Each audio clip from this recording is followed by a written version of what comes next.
Ràdio Vilablareix presenta la notícia positiva de la mà de Rosa Anticó.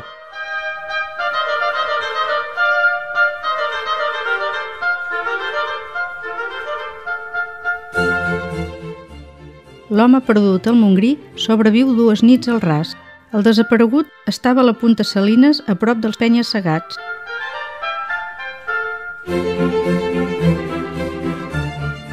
L'incessant recerca al massís del Montgrí ha tingut el desenllaç desitjat.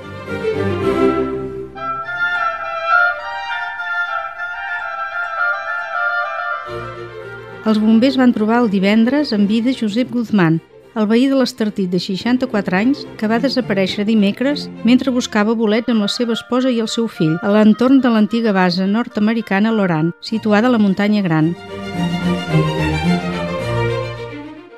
L'home va ser vist pels bombers des de l'aire en la primera sortida que van fer amb l'helicòpter a 11:15 del matí per tornar a sobrevolar el perímetre. En baixar a terra, els efectius es van dirigir a la Punta Salines, que és on els va semblar veure'l. A la zona primer van trobar peces de roba de Guzmán que s'hauria tret i a l'home uns metres més endavant.